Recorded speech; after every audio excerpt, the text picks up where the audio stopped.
Salut, un coucou à toutes les personnes qui rendent mes publications interactives.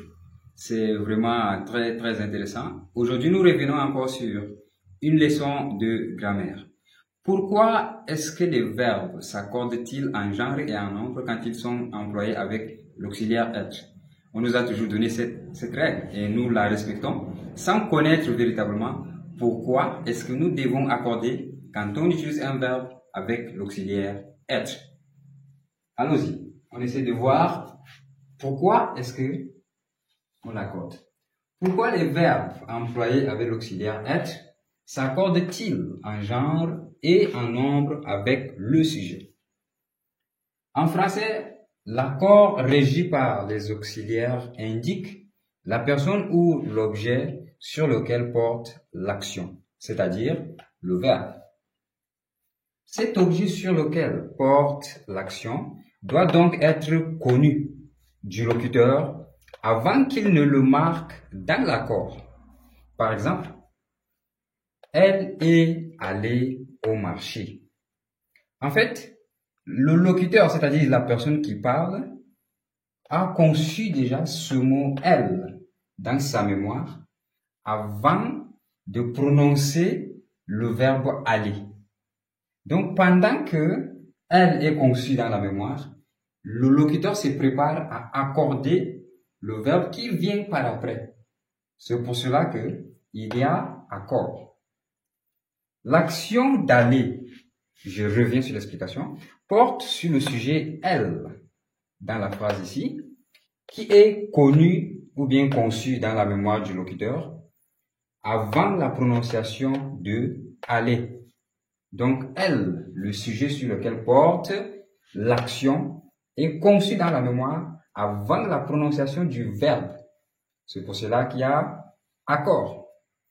En fait, il faut noter que quand l'action porte sur le sujet, on utilise l'auxiliaire être. C'est ce qui justifie l'utilisation de l'auxiliaire être à la voix passive. À la voix active, on peut utiliser l'auxiliaire avoir, mais à la voix passive, on utilise uniquement l'auxiliaire être. Par exemple, les souris sont chassées par le chat. Les souris sujet, qui est la victime de l'action chasser, sont chassées, le verbe, qui est l'action, parce qu'on a dit l'action c'est le verbe, et par le chat, qui est l'acteur. En réalité, complément ici, sur le plan structurel. Il faut noter que quand l'action porte sur le complément d'objet, on utilise l'auxiliaire avoir. On le disait tantôt, on utilise l'auxiliaire être quand l'action porte sur le sujet. Mais quand ça porte sur l'objet, on utilise l'auxiliaire avoir. Par exemple, j'ai acheté une chemise. L'auxiliaire avoir, utilisé avec le verbe acheter. La chemise que j'ai achetée.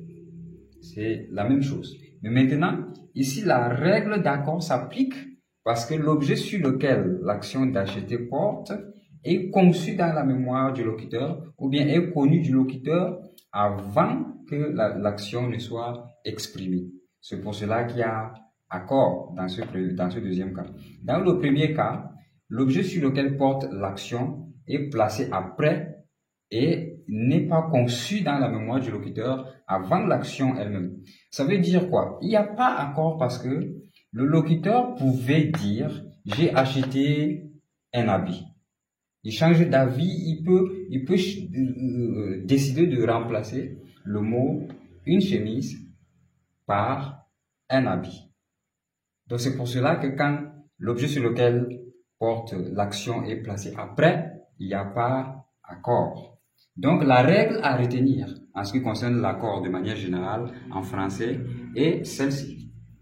Il y a accord quand l'objet sur lequel porte l'action est connu ou conçu avant l'action ou le verbe. Merci beaucoup. Chers abonnés, likez, commentez et partagez la vidéo. Surtout, n'oubliez pas d'émettre vos suggestions et pour continuer avec les discussions et faire croître la science. Merci.